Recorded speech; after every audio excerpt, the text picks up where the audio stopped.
യേശു നിന്നെ വിളിക്കുന്നു, യേശു നിന്നെ വിളിക്കുന്നു. കാൽവരിയിൽ ഉയിർ തന്നവനാം യേശു നിന്നെ വിളിക്കുന്നു. കാൽവരിയിൽ ഉയിർ തന്നവനാം യേശു നിന്നെ വിളിക്കുന്നു.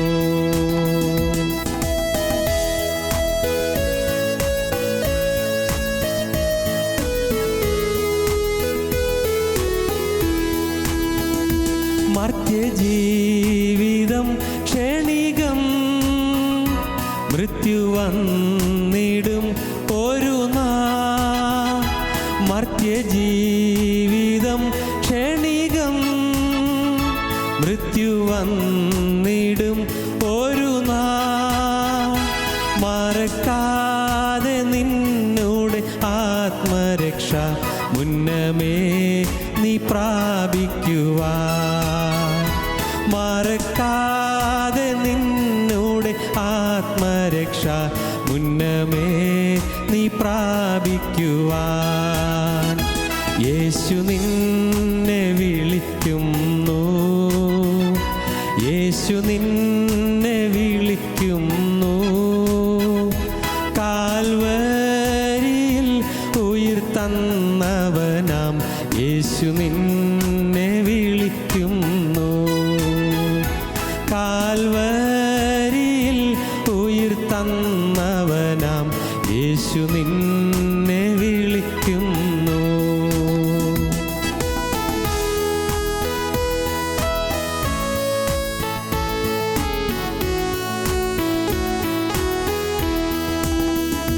പാപത്തിൻ്റെ ഭാരത്തിനാൽ പാരം കേണു വലഞ്ഞിടുമോ. പാപത്തിൻ്റെ ഭാരത്തിനാൽ പാരം കേണു വലഞ്ഞിടുമോ. പരനേശുവിൽ നിന്റെ പാപത്തിൻ്റെ പരിഹാരം കണ്ടിടുവാൻ. പരനേശുവിൽ നിന്റെ പാപത്തിൻ്റെ പരിഹാരം കണ്ടിടുവാൻ. യേശു നിന്നെ വിളിക്കുന്നു, യേശു നിന്നെ വിളിക്കുന്നു. കാൽവരിയിൽ ഉയിർ തന്നവനാം യേശു നിന്നെ വിളിക്കുന്നു. കാൽവരിയിൽ ഉയിർ തന്നവനാം യേശു നിന്നെ വിളിക്കുന്നു. ഞങ്ങളും ക്രൂശിക്കപ്പെട്ട ക്രിസ്തുവിനെ പ്രസംഗിക്കുന്നു. ദൈവ തിരുനാമത്തിൻ്റെ മഹത്വം ഉണ്ടാകട്ടെ. ഉൽപ്പത്തി പുസ്തകം 28-ാം അധ്യായം 16-ാം വാക്യം മുതലേ ചില വാക്യങ്ങൾ വായിക്കാം. അപ്പോൾ യാക്കോബ് ഉറക്കമുണർന്നു, യഹോവ ഈ സ്ഥലത്തുണ്ട് സത്യം, ഞാനോ അത് അറിഞ്ഞില്ല എന്ന് പറഞ്ഞു. അവൻ ഭയപ്പെട്ടു, ഈ സ്ഥലം എത്ര ഭയങ്കരം! ഇത് ദൈവത്തിന്റെ ആലയമല്ലാതെ മറ്റൊന്നല്ല, ഇത് സ്വർഗത്തിന്റെ വാതിൽ തന്നെ എന്ന് പറഞ്ഞു. യാക്കോബ് അതികാലത്ത് എഴുന്നേറ്റ് തലയണയായി വെച്ചിരുന്ന കല്ല് എടുത്ത് തൂണായി നിർത്തി, അതിന്മേൽ എണ്ണയൊഴിച്ചു. അവൻ ആ സ്ഥലത്തിന് ബേതേൽ എന്ന് പേർ വിളിച്ചു. ആദ്യം ആ പട്ടണത്തിന് ലൂസ് എന്ന് പേരായിരുന്നു. ദൈവത്തിന് സ്തോത്രം. ദൈവം കണ്ട ഒരു ദൈവ പൈതൽ ഒരു സ്ഥലത്ത് ചെന്ന് താമസിച്ചാൽ തലയണ കൽത്തൂണായി മാറും, പില്ലോ പില്ലറാകും. ഞാൻ കഴിഞ്ഞ ദിവസത്തിൽ പറഞ്ഞത് നിങ്ങൾ ഓർക്കുമായിരിക്കും. പില്ലോ പില്ലറാകും, തലയിണ തൂണായി മാറും. ദൈവം കണ്ടൊരു ദൈവ പൈതൽ, ജീവനുള്ള ദൈവത്തിൻ്റെ വാത്സല്യം പിൻചെല്ലുന്നൊരു ദൈവദാസൻ. ഒരിടത്ത് ചെന്ന് നിന്നാൽ, ഒരിടത്ത് ചെന്ന് താമസിച്ചാൽ അവിടെ അത്ഭുതങ്ങൾ നടക്കും. ആ സ്ഥലത്തിൻ്റെ പേര് പോലും മാറും, സ്ഥലത്തിൻ്റെ പേര് പോലും മാറും. ഒരു ദൈവ സാന്നിധ്യത്തിൻ്റെ മഹത്വം, ദൈവം ഒരാളിൽ ഇറങ്ങി നിന്നാലുള്ള മഹത്വം. സ്നേഹിതരെ, നിങ്ങളോട് പറയട്ടെ, നിങ്ങളിൽ ദൈവം ഇറങ്ങി നിൽക്കണം. ജീവനുള്ള ദൈവം മനുഷ്യനിലിറങ്ങി ആവസിക്കും. മനുഷ്യനിലിറങ്ങി നിൽക്കും. കഴുതമേൽ വാഹനമേറിയ ക്രിസ്തു നമ്മിൽ വാഹനമേറും. നമ്മുടെ ചുമലിലല്ല, നമ്മുടെ ഹൃദയത്തിൽ. ഇതിനെ അഴിച്ചുവിടുന്ന എന്തിനെന്ന് ആരെങ്കിലും നിങ്ങൾ ചോദിച്ചാൽ, ഞങ്ങളുടെ കർത്താവിന് ഇതിനെക്കൊണ്ട് ആവശ്യമുണ്ട് എന്ന് പറയുവീൻ. യേശുവിന് ആവശ്യമുണ്ട്, നമ്മെക്കുറിച്ച് യേശുവിന് ആവശ്യമുണ്ട്. ഇതിനെ അഴിച്ചുവിടുന്നത് എന്തിന് എന്ന് ആരെങ്കിലും നിങ്ങളോട് ചോദിച്ചാൽ, കഴുത കെട്ടപ്പെട്ട് കിടക്കുകയാണ്, അഴിച്ചുകൊണ്ട് വരുമെന്നാണ് കർത്താവ് പറഞ്ഞത്. ശിഷ്യന്മാർ പോകാൻ നേരത്ത് പറഞ്ഞു, അല്ലെങ്കിൽ ചിലപ്പോൾ ആരെങ്കിലും തടഞ്ഞേക്കും. അതിൻ്റെ ഉടമസ്ഥരെ കെട്ടിയിട്ടവർ ചിലപ്പോൾ തടഞ്ഞേക്കും. അവർ തടയുമ്പോൾ നിങ്ങൾ പറയണം, ഞങ്ങളുടെ കർത്താവിന് ഇതിനെക്കൊണ്ട് ആവശ്യമുണ്ട്. ഉടനെ വിട്ടയക്കും. ദൈവത്തിന് സ്തോത്രം. കെട്ടിയിട്ടിരിക്കുന്നവർ തടയും, പക്ഷേ കർത്താവിന് ആവശ്യമുണ്ട് എന്നറിഞ്ഞാൽ വിട്ടയക്കും. നിങ്ങളിൽ ക്രിസ്തു വസിച്ചാൽ ക്രിസ്തുവിന് ചിലതെല്ലാം ചെയ്യാൻ സാധിക്കും. നിങ്ങളുടെ വീടിൻ്റെ ഛായ മാറും, നിങ്ങളുടെ വിദ്യാഭ്യാസത്തിൻ്റെ ഛായ മാറും, നിങ്ങളുടെ പരീക്ഷാഫലത്തിൻ്റെ ഛായ മാറും, നിങ്ങളുടെ അഡ്മിഷൻ്റെ ഛായ മാറും, നിങ്ങളുടെ ഹോസ്റ്റൽ റൂമിൻ്റെ ഛായ മാറും, നിങ്ങളുടെ ക്ലാസ് റൂമിൻ്റെ ഛായ മാറും. ദൈവത്തിന് സ്തോത്രം. കഴിഞ്ഞൊരു അവസരത്തിൽ ഞാനൊരു സംഭവം പറഞ്ഞ് നിങ്ങൾക്ക് ഓർമ്മ കാണുമായിരിക്കും. ഒരു കൊച്ചൻ, അവൻ പഠിക്കാൻ ദൂരെ പോയി, വളരെ ദൂരെയാണ് പഠിക്കുന്നത്. ഹോസ്റ്റലിൽ അമ്മ ചെന്നു, അവനെ കാണാനുള്ള ആഗ്രഹം കൊണ്ട് ചെന്നപ്പോൾ അവൻ്റെ മുറി നിറയെ ചീത്ത പടങ്ങൾ, ലജ്ജാവഹമായ പടങ്ങൾ ചുമരിലെല്ലാം. അതോ നഗ്ന ചിത്രങ്ങൾ, ഏതോ ചില ചീത്ത നഗ്ന ചിത്രങ്ങൾ എവിടെ നിന്നോ വെട്ടിയെടുത്ത് ഈ കൊച്ചൻ അവൻ്റെ മുറിയിൽ ഇങ്ങനെ എല്ലാ ചുമരിലും പതിപ്പിച്ചിരിക്കുകയാണ്. അമ്മയെല്ലാം കണ്ടു. ഒരക്ഷരം മിണ്ടിയില്ല, ഒന്നും മിണ്ടിയില്ല. അമ്മ തിരിച്ചു പോന്നു, പടം കണ്ട കാര്യമൊന്നും പറഞ്ഞില്ല. അതിനുശേഷം അമ്മ അവനൊരു എഴുത്തയച്ചു. എഴുത്തിൽ അമ്മയുടെ ഒരു ഫോട്ടോ വെച്ചു. മോനെ, നിൻ്റെ ബെഡ്റൂമിൽ എൻ്റെ ഈ ഫോട്ടോ നിൻ്റെ ചുമരിലൊന്ന് വെച്ചേക്കണേ, നീ എന്നെ മറന്നു പോകാതിരിക്കാനാ, എന്നെ നീ എപ്പോഴും ഓർക്കാൻ എൻ്റെ ഫോട്ടോ നിൻ്റെ ബെഡ്റൂമിൽ ചുമരിലൊന്ന് പതിപ്പിച്ചേക്കണം. കുറേ നാൾ കഴിഞ്ഞു, അമ്മ ചെന്നു നോക്കിയപ്പോൾ വേറെ ഫോട്ടോ ഒന്നുമില്ല, അമ്മയുടെ ഫോട്ടോ മാത്രമേ ഉള്ളൂ. അമ്മ ചോദിച്ചു, മോനെ അപ്പോൾ മറ്റതൊക്കെ? അതെ, അമ്മയുടെ ഫോട്ടോ വെച്ച് കഴിഞ്ഞപ്പോൾ പിന്നെ അതൊന്നും അതിനോടൊപ്പം വയ്ക്കേണ്ടെന്ന് എനിക്ക് തോന്നി. അമ്മയുടെ ഫോട്ടോ വെക്കണമെന്ന് വന്നപ്പോൾ മറ്റെല്ലാം എടുത്ത് മാറ്റണമെന്ന് തോന്നി. അപ്പോഴും അമ്മയൊന്നും വേണ്ടിയില്ല. ദൈവത്തിന് സ്തോത്രം. ഒരു ജീവനുള്ള ദൈവത്തിൻ്റെ ആത്മാവുള്ളൊരു ദൈവ പൈതൽ ഒരിടത്ത് ചെന്ന് താമസിച്ചാൽ ആ മുറിയുടെ മുഖച്ഛായ മാറും, ആ ഹോസ്റ്റലിൻ്റെ മുഖച്ഛായ മാറും. ആ ഒരു ദൈവ പൈതൽ ഒരു ഹോസ്പിറ്റലുണ്ടെങ്കിൽ ഹോസ്പിറ്റലിൻ്റെ മുഖച്ഛായ മാറും. ഒരു ദൈവ പൈതൽ സ്ഥാപനത്തിലുണ്ടെങ്കിൽ അവിടുത്തെ ആ സ്ഥാപനത്തിൻ്റെ മുഖച്ഛായ മാറും. എന്താ മുഖച്ഛായ എന്ന് പറഞ്ഞാൽ നിങ്ങൾക്ക് മനസ്സിലാകുമോ? The very image of the institution. ആ ഇൻസ്റ്റിറ്റ്യൂഷൻ്റെ ഇമേജ് മാറും, അതിൻ്റെ ഭാവം മാറും. നമ്മുടെ ജീവിതത്തിൽ നമ്മുടെ കുടുംബത്തിൻ്റെ ഭാവം മാറിയിട്ടുണ്ടോ? ഇന്നും കുടുംബത്തിൽ പൊട്ടലും ചീറ്റലുമുണ്ടോ? ഇന്നും വീട്ടിൽ അഭിപ്രായ വ്യത്യാസങ്ങളുണ്ടോ? ഇന്നും വീട്ടിൽ മുഖം വീർപ്പിച്ച്, മുഖം കനപ്പിച്ച്, പരസ്പരം മിണ്ടാട്ടമില്ലാതെ, പരസ്പരം ഒരു മനസ്സില്ലാതെ, ഹൃദയത്തിൽ എന്തെല്ലാമോ വെച്ച് കെട്ടി പൂട്ടിക്കൊണ്ട് അങ്ങനെ മനസ്സ് വാടി മൂടി അങ്ങനെ കഴിയുകയാണോ? സ്നേഹിതരെ, നിങ്ങൾ ചിന്തിച്ചു നോക്കൂ, നിങ്ങളുടെ വീടിൻ്റെ അവസ്ഥ എന്താണ്? Charity beans at home. നമ്മുടെ വീട്ടിലാണ് സ്നേഹം ആരംഭിക്കേണ്ടത്. ശരിയായ സ്നേഹം തുടങ്ങുന്നത് നമ്മുടെ സ്വന്തം ഭവനത്തിലാണ്. സ്വന്തം ഭവനത്തിൽ സ്നേഹം കാണിക്കാത്ത ഒരാൾക്ക് വേറൊരിടത്തും കാണിക്കാൻ പറ്റുകയില്ല. മറ്റതെല്ലാം അഭിനയമായിരിക്കും. അതെല്ലാം വെറും കാപട്യം, അതെല്ലാം പൈശാചികമായിരിക്കും.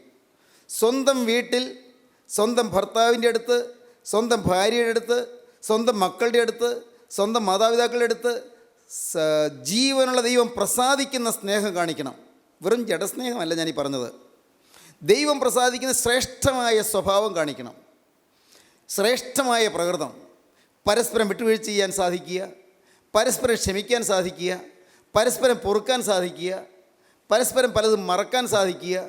ഏതെങ്കിലും ഒരു തെറ്റൊരാൾക്ക് വന്നാൽ അതങ്ങ് കണ്ണടച്ച് മനഃപൂർവ്വം മറന്നു കളയാൻ സാധിക്കുക. ഒരാൾക്കൊരു ബലഹീനത വന്നാൽ അത് മറ്റുള്ളവർ കൂടി താങ്ങാൻ സാധിക്കുക. പ്രിയപ്പെട്ടവർ, ഇതാണ് ഒരു നല്ല കുടുംബത്തിൻ്റെ പശ്ചാത്തലം എന്ന് പറയുന്നത്. സാധിക്കും. ഒരാൾ ദൈവവേദലായി നിന്നാൽ അത് സാധിക്കും. മറ്റുള്ളവരോട് ശരിയായിട്ട് നിങ്ങൾ ചിന്തിക്കേണ്ട.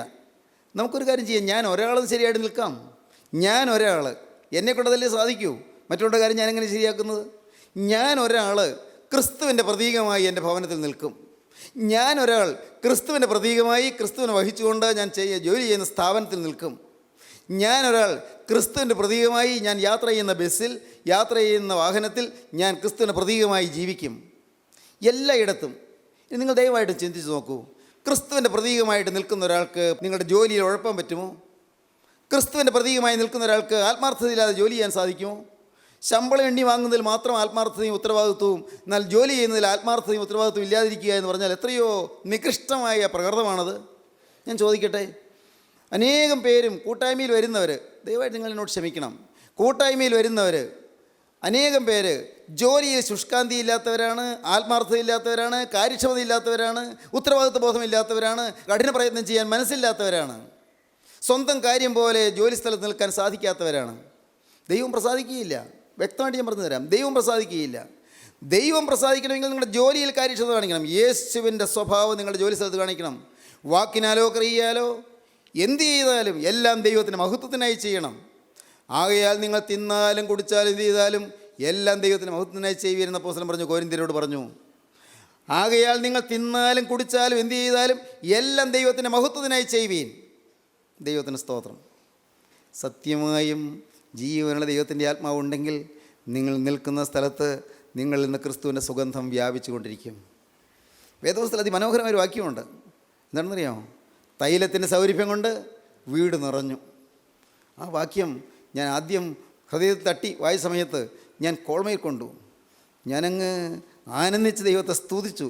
തൈലത്തിൻ്റെ സൗരഭ്യം കൊണ്ട് വീട് നിറഞ്ഞു. നിങ്ങളിൽ ദൈവത്തിൻ്റെ സ്നേഹത്തിൻ്റെ സൗരഭ്യം വ്യാപിക്കട്ടെ.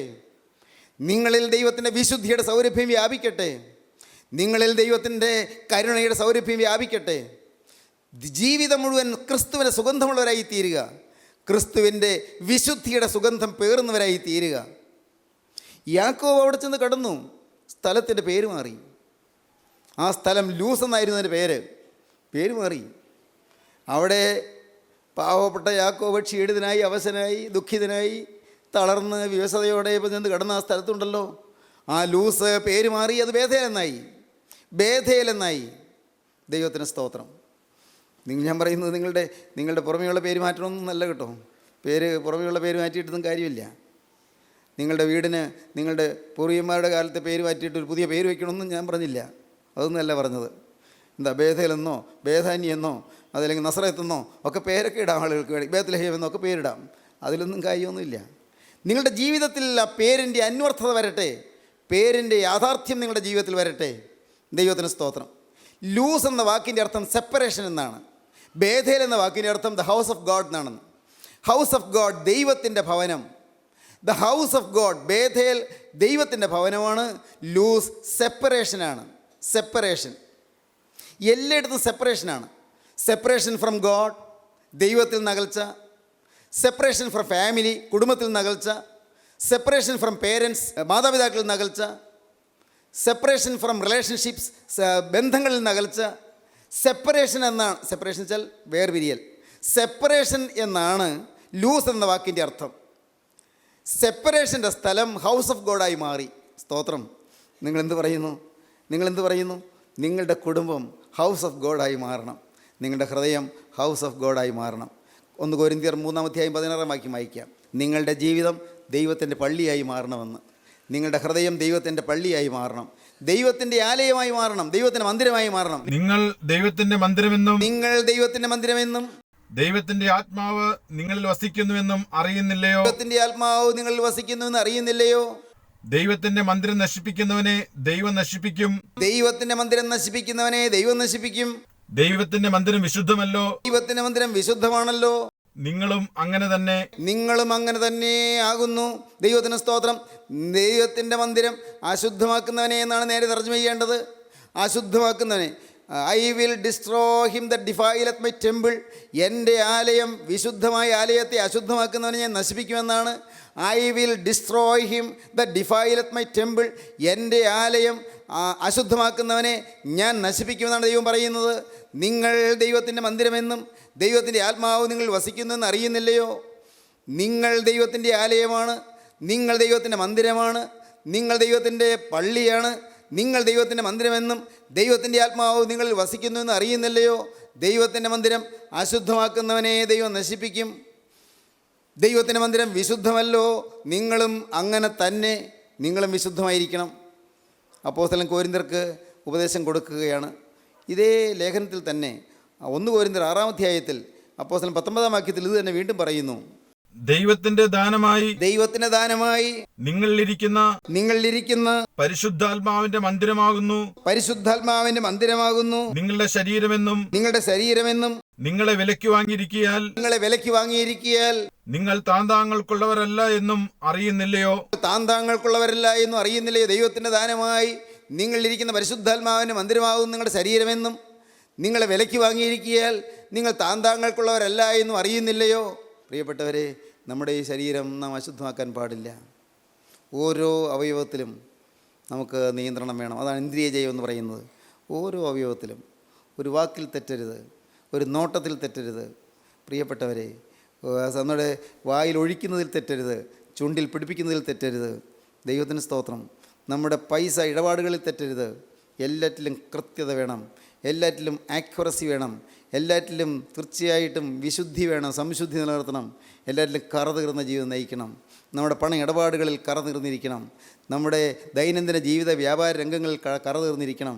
നമ്മുടെ സംസാരങ്ങളിൽ കറതീർന്നിരിക്കണം. നാം കുടിക്കുന്നതിൽ, നാം തിന്നുന്നതിൽ കറതീർന്നിരിക്കണം. നമ്മുടെ 10 പൈസ ചിലവഴിക്കുന്നെങ്കിൽ ദൈവഹിത പ്രകാരം മാത്രമേ ചിലവഴിക്കാവൂ. 10 പൈസ കയ്യിൽ വരുന്നെങ്കിൽ ദൈവഹിത പ്രകാരം മാത്രമേ പൈസ വരവ് പാടുള്ളൂ. ദൈവത്തിന് സ്തോത്രം. ദൈവം പ്രസാദിക്കാത്ത രീതിയിൽ പൈസ വരരുത്. ദൈവം പ്രസാദിക്കാത്ത രീതിയിൽ പൈസ ചിലവഴിക്കരുത്. വളരെ ധാരാളിത്തമായി ചിലവഴിക്കുന്നവരുണ്ട്. ലക്ഷൂറിയസ് ലിവിങ് തെറ്റാണ്. അതിഭക്ഷണത്തിന് വേണ്ടി പൈസ ചിലവഴിക്കുന്നവരുണ്ട്. അതിഭക്ഷണം ധാരാളം കഴിക്കുന്നു. വളരെ രുചികരമായ ഭോജനം, അതിൽ മാത്രം തൃപ്തിയുള്ളവരുണ്ട്. പറയട്ടെ, അതെല്ലാം പാപമാണെന്ന് കർത്താവ് പറയും. നിങ്ങളുടെ ഹൃദയം അതിഭക്ഷണത്താലും മദ്യപാനത്താലും ഉപജീവന ചിന്തകളാലും ഭാരപ്പെട്ടിട്ട് ആ ദിവസം നിങ്ങൾ കണി പോലെ വരാതിരിപ്പാൻ നിങ്ങൾ സൂക്ഷിച്ചു കൊള്ളുവീനെന്ന് ലൂക്കോസിന് ശേഷം 21-ാം അധ്യായത്തിൽ നമ്മുടെ കർത്താവ് പറയുന്നുണ്ട്. നിങ്ങളുടെ ഹൃദയം അതിഭക്ഷണത്താലും മദ്യപാനത്താലും ഉപജീവന ചിന്തകളാലും ഭാരപ്പെടും. അതിഭക്ഷണം പാപമാണ്. ഭക്ഷണത്തിന് വേണ്ടി രൂപ അധികം മുടക്കുന്നത് പാപമാണ്. ലക്ഷൂറിയസ് ലിവിങ് പാപമാണ്. മക്കൾ വീട്ടിൽ പട്ടിണി കിടക്കുന്നു, അല്ലെങ്കിൽ മക്കൾ വീട്ടിൽ നിസ്സാരമായ വളരെ ലഘുവായ ഭക്ഷണം കഴിച്ചു കഴിയുന്നു. ഇതാ അപ്പൻ ഒരു ചുമതലാബോധമില്ലാതെ അപ്പൻ ഉണ്ടാക്കുന്നതെല്ലാം അപ്പൻ സുഖിച്ച് പൊളച്ച് ജീവിച്ച് എല്ലാം ചെലവഴിച്ച് കളയുന്നു. പാപമാണ്. കൂട്ടായ്മയിൽ വരും, വചനം കേൾക്കും, പക്ഷേ ഇമാതിരിയുള്ള കാര്യങ്ങളിൽ പലപ്പോഴും നിങ്ങൾ ശ്രദ്ധിക്കാറില്ല. ഇതുപോലുള്ളതായ കാര്യങ്ങളിൽ, നിങ്ങളുടെ ഭക്ഷണ കാര്യങ്ങളിലും അല്ല പൈസ ചെലവഴിക്കുന്ന കാര്യങ്ങളിലും നിങ്ങൾക്കൊരു മിതത്വം ഇല്ലാതെ പോകാറുണ്ട്. ഒരു മിതത്വം എന്ന് വെച്ചാൽ എന്താ? ഒരു മിതത്വം. മിതമായി ചെലവഴിക്കുക, അമിതമായി ചെലവഴിക്കരുത്. അതിഭക്ഷണത്താലും മദ്യപാനത്താലും ഉപജീവന ചിന്തകളാലും നിങ്ങളുടെ ഹൃദയം ഭാരപ്പെടാൻ ഇടവരരുത്. നമ്മുടെ ഓരോ കാര്യത്തിലും ഓരോ സ്റ്റെപ്പിലും കറതീർന്നിരിക്കണം. അപ്പോഴാണ്, അങ്ങനെയുള്ളപ്പോൾ ജീവിതം നയിക്കുമ്പോഴാണ് ദൈവം നമ്മിൽ വസിക്കുന്നത്, ദൈവം നമ്മിൽ വാഴുന്നത്. അപ്പോൾ നാം പാർക്കുന്ന ഇടങ്ങളിൽ, നാം ചവിട്ടി നിൽക്കുന്ന ഇടങ്ങളിൽ, നാം ചെല്ലുന്ന നമ്മുടെ ഓഫീസ് മുറികളിൽ, അല്ലെങ്കിൽ നമ്മുടെ ഫാക്ടറിയിൽ, അതല്ലെങ്കിൽ നമ്മുടെ ജോലി സ്ഥലത്ത്, എവിടെയായാലും അവിടെ നാം ഡോക്ടറാണോ അല്ല എഞ്ചിനീയറാണോ അല്ലെങ്കിൽ അധ്യാപകനാണോ, ഏത് രംഗത്ത്, അല്ല നിങ്ങൾ പാടത്ത് പണിയെടുക്കുന്നയാളാണോ അല്ലെങ്കിൽ നിങ്ങൾ പറമ്പിൽ റബ്ബർ വെട്ടുന്നയാളാണോ, ഏത് രംഗത്തും അവിടെ എല്ലാം കാണുന്ന ദൈവം പ്രസാദിക്കത്തക്കവണ്ണം നിങ്ങൾ നിൽക്കും. എന്തൊരു ഭാഗ്യമാണെന്നോ, എന്തൊരു സൗഭാഗ്യമാണെന്നോ. അതാണ് ക്രിസ്തീയ ജീവിതം. ദൈവത്തിൻ്റെ വലിയ നാമം മഹത്വപ്പെടട്ടെ. യാക്കോബ് പാർത്ത സ്ഥലം അത് ലൂസ് എന്ന പേര് മാറി ബേഥേൽ എന്നായി. അവിടെ ദൈവദൂതന്മാർ കയറുകയും ഇറങ്ങുകയും ചെയ്യുന്നത് കണ്ടു. ദൈവത്തിന് സ്തോത്രം. അവിടെ മാത്രമല്ല, യാക്കോബിൻ്റെ ജീവിതത്തിൽ പിന്നെയും ഈ ദൂതന്മാരുടെ സാന്നിധ്യം കിട്ടുന്നുണ്ട്. ഒരു പ്രതിസന്ധി വരുമ്പോഴെല്ലാം യാക്കോബിൻ്റെ ജീവിതത്തിൽ ദൈവദൂതന്മാർ വരുന്നു. അങ്ങോട്ട് വീട്ടിൽ നിന്ന് പുറപ്പെട്ട് ഹാരാനിലേക്ക് പോകുമ്പോൾ ബേഥേലിൽ വെച്ച് ദൈവദൂതന്മാർ ഇറങ്ങുകയും ചെയ്യുന്നത് യാക്കോബ് കണ്ടു. എന്നാൽ ഉൽപ്പത്തി പുസ്തകത്തിൽ പിന്നീട് നാം മുന്നോട്ട് വായിച്ചു വരുമ്പോൾ നമുക്ക് കാണാം, 32-ാം അധ്യായത്തിൻ്റെ 1-2 വാക്യങ്ങൾ വായിക്കൂ. അപ്പോൾ യാക്കോബിനെ എതിരേൽക്കാനായി ദൈവദൂതന്മാർ വരുന്നു. യാക്കോബ് ഒരു പ്രതിസന്ധിയെ നേരിടുന്ന സമയം അപ്പോഴും ദൈവദൂതന്മാർ വിട്ടുമാറാതെ വരുന്നു. യാക്കോബ് ഒരു വലിയ പ്രശ്നത്തെ നേരിടുകയാണ്. ഏശാവ് 400 ആളുമായി വരുന്നു. യാക്കോബിനെ പിടികൂടാൻ വരികയാണെന്ന് യാക്കോബിന് മനസ്സിലായി. യാക്കോബിനെയും യാക്കോബിൻ്റെ ഭാര്യമാരെയും യാക്കോബിൻ്റെ മക്കളെയും യാക്കോബിൻ്റെ ദാസിദാസന്മാരെയും യാക്കോബിൻ്റെ ആടുമാടുകളെയും എല്ലാം കൊല്ലുകയും അപഹരിക്കുകയും ചെയ്യുമെന്ന് മനസ്സിലായി. യാക്കോബിന് മനസ്സിലായി രക്ഷയില്ല, അപകടമാണ്, എന്തു വേണ്ടു എന്നോർത്ത് പരിഭ്രമിച്ച് ഭയപരവശനായി യാക്കോബ് നീങ്ങുകയാണ്. 32-ാം അധ്യായം 1-2 വാക്യങ്ങൾ വായിക്കാം. യാക്കോബ് തന്റെ വഴിക്ക് പോയി. ദൈവത്തിന്റെ ദൂതന്മാർ അവന്റെ എതിരെ വന്നു. ദൈവത്തിന്റെ ദൂതന്മാർ അവന്റെ എതിരെ വന്നു. യാക്കോബ് അവരെ കണ്ടപ്പോൾ ഇത് ദൈവത്തിന്റെ സേന എന്ന് പറഞ്ഞു. യാക്കോബ് അവരെ കണ്ടപ്പോൾ ഇത് ദൈവത്തിന്റെ സേന എന്ന് പറഞ്ഞു. ദൈവത്തിന് സ്തോത്രം. നമുക്ക് വായിക്കാം, തുടർന്ന് 3-ാം വാക്യം മുതൽ വായിക്കാം. അനന്തരം യാക്കോബ് ഏതോ നേടായ സെയീർ ദേശത്ത് തന്റെ സഹോദരനായ ഏശാവിന്റെ അടുക്കൽ തനിക്ക് മുമ്പായി ദൂതന്മാരെ അയച്ചു.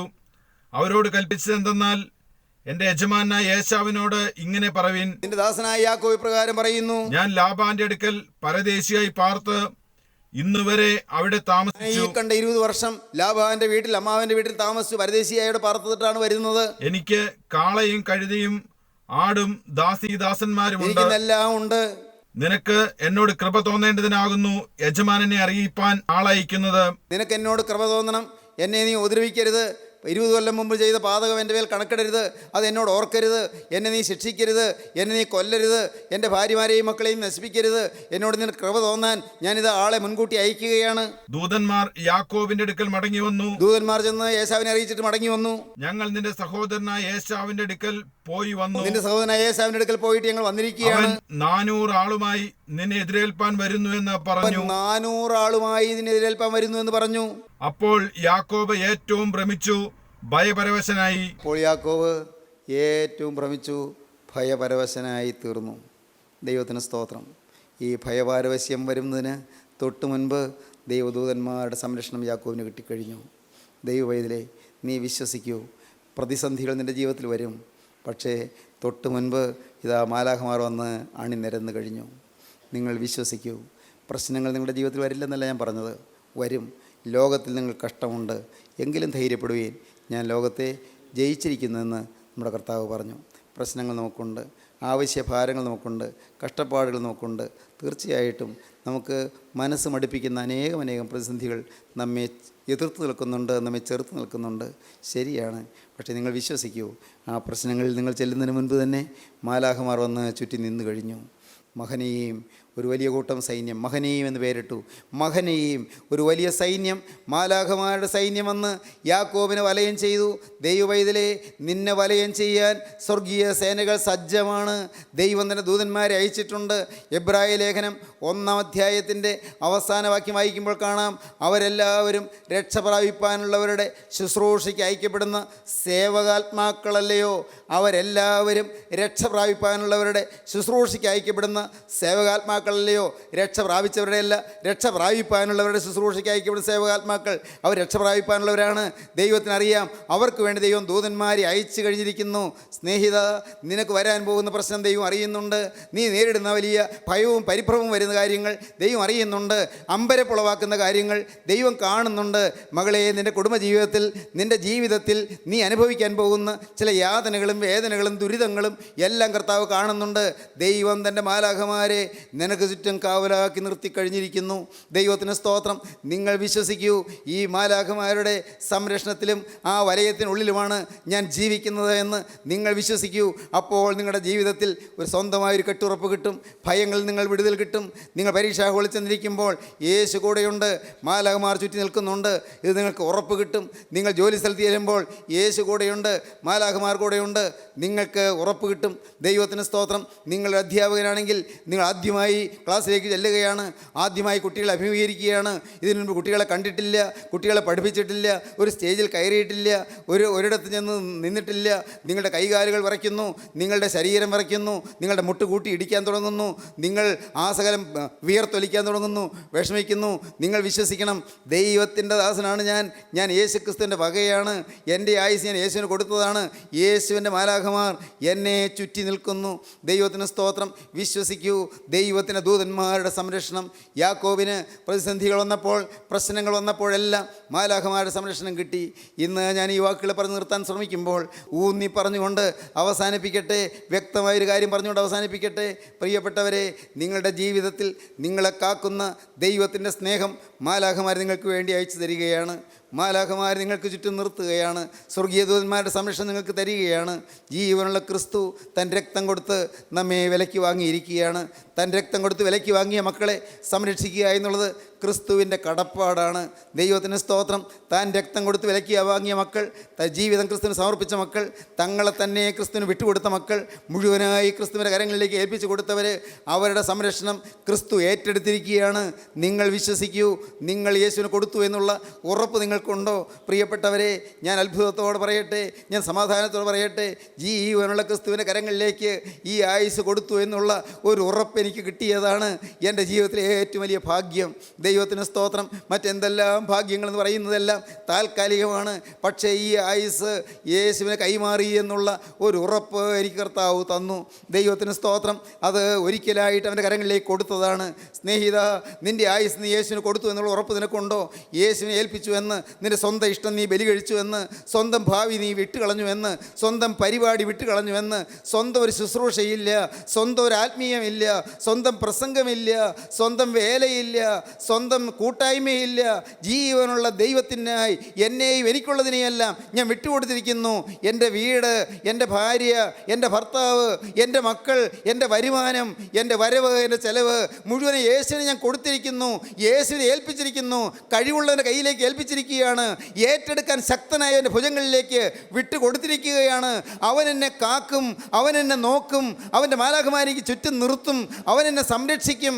ഏത് അനർത്ഥത്തിൻ്റെയും വഴിയിൽ, ഏത് അപകടത്തിൻ്റെയും വഴിയിൽ, ഏത് രോഗത്തിൻ്റെ ആക്രമണത്തിൻ്റെ വഴിയിൽ അവൻ എന്നെ കാത്തുകൊള്ളും. അവൻ്റെ കരം എന്നെ സൂക്ഷിക്കും. കഷ്ടങ്ങൾ വരുമ്പോൾ, നഷ്ടങ്ങൾ വരുമ്പോൾ അവൻ എന്നെ വിട്ട് മാറുകയില്ല. ആളുകൾ വന്ന് എനിക്കെതിരെ നിൽക്കുമ്പോൾ അവൻ എന്നെ വിട്ട് മാറുകയില്ല. യേശു എന്നോടുകൂടെ ഇരിക്കും. ദൂതന്മാരേക്ക് സംരക്ഷണം തരും. ഞാൻ യേശുവിൻ്റെ വകയാണ്. പ്രിയപ്പെട്ടവരെ, യേശു എന്നെ വിലയ്ക്ക് വാങ്ങിയിരിക്കുകയാണ്. രക്തം കൊടുത്ത് വിലയ്ക്ക് വാങ്ങിയിരിക്കുകയാണ്. എൻ്റെ പാവം പോക്കിയിരിക്കുകയാണ്. ഈ ഉറപ്പ് നിങ്ങൾക്കുണ്ടോ? എങ്കിൽ നിങ്ങൾ ഭാഗ്യശാലികളാണ്. ഇന്നത് കേട്ടുകൊണ്ടിരിക്കുമ്പോൾ നിങ്ങൾക്ക് നിങ്ങളുടെ ജീവിതം ക്രിസ്തുവിൻ്റെ കരങ്ങളിലേക്ക് കൊടുക്കാം. യേശുവോട് പറയാം, യേശുവേ, ഇത് എന്നേക്കുമായി നിനക്ക് ഞാൻ തന്നിരിക്കുന്നു. ഞാനും എനിക്കുള്ളതൊക്കെയും യേശുവേ നിൻ്റെ കരങ്ങളിലേക്ക് തന്നിരിക്കുന്നു. എൻ്റെ ഭാവിയെ നിനക്ക് തന്നിരിക്കുന്നു. എൻ്റെ ആയുസ് നിനക്ക് തന്നിരിക്കുന്നു. എൻ്റെ ശരീരം നിനക്ക് തന്നിരിക്കുന്നു. എൻ്റെ ആത്മാവ് നിനക്ക് തന്നിരിക്കുന്നു. എൻ്റെ പ്രാണൻ നിനക്ക് തന്നിരിക്കുന്നു. ദേഹവും ദേഹിയും ആത്മാവും സമ്പൂർണ്ണമായി നിന്റെ കരങ്ങളിലേക്ക് തന്നിരിക്കുന്നു. എന്നെ നീ ഏറ്റെടുക്കണമേ. ഹല്ലേലൂയ. തിരുരക്തത്താൽ എന്നെ വലയം ചെയ്യണമേ. തിരുരക്തത്താൽ എന്നെ കവർ ചെയ്യണമേ. തിരുരക്തത്താൽ എന്നെ പൊതിയണമേ. തിരുരക്തത്താൽ എന്നെ വലയം ചെയ്ത് എന്നെ സംരക്ഷിക്കണമേ. നമുക്ക് പ്രാർത്ഥിക്കാം, നമുക്ക് സമർപ്പിക്കാം. കരുണയുള്ള കർത്താവേ, അവിടെ ദിവ്യപരിപാലനത്തിനായി സ്തോത്രം, സ്വർഗീയ സംരക്ഷണത്തിനായി സ്തോത്രം, നിൻ്റെ മക്കളെ തൊട്ടതിനായി സ്തോത്രം. എല്ലാവരെയും തഴുകണമേ, എല്ലാവരെയും അനുഗ്രഹിക്കണമേ, നന്മകളാൽ നിറയ്ക്കണമേ. എൻ്റെ നാഥൻ രണ്ടാമത്തെ വരവിന് വേണ്ടി എല്ലാവരെയും ഒരുക്കണമേ. യേശുനാഥൻ്റെ സ്നേഹം നിറഞ്ഞ നാമത്തിൽ തന്നെ. ആമീൻ. ഹല്ലേലൂയ.